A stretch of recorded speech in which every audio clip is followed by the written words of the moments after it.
Hey everybody, want to welcome everyone to another episode of Warmachine. My name is Tony, or Polar Bear Cub on the forums. So we're continuing on this week with Convergence. So today I want to talk about the soul.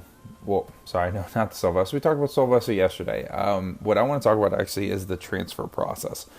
So how does one get a body from being a human, transfer the process into the soul vessel? So I will let you know this is going to be a rather short episode, not really long, I feel, in all the episodes. So what happened was when LeConte, Ludicia, and Helicratus were originally working on the transfer process, they would induce a person's body with a lethal injection of a chemical and would kill them. Once they were dead, their soul would transfer into the soul vessel, and they would take a lot of great care to make sure that the body was preserved while taken very good care of. The unfortunate thing is during this time, the soul would only seem to stay in the vessel for a short amount of time, usually only a handful of hours, and all of a sudden the soul would remove itself and go into Arcane.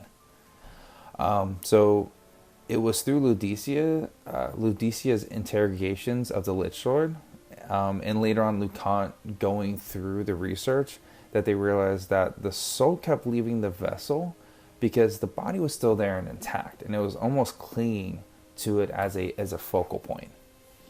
So LeConte was actually able to find out that what they have to do is they have to pretty much destroy the body completely.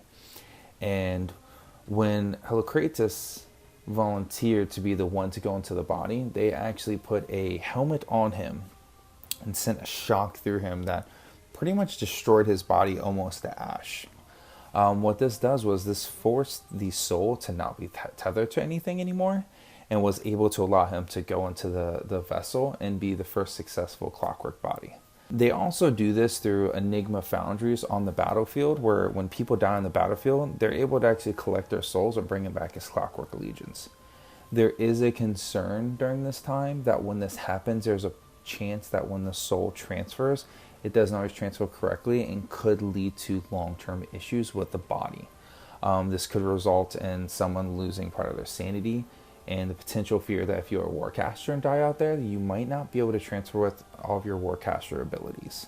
Like I said, guys, this is a relatively short episode, just a couple minutes long. So tomorrow, what we're going to talk a little more about is the leadership phase of alignment, kind of what Ludicia did to Helicratus and why you don't see him in the story in the future.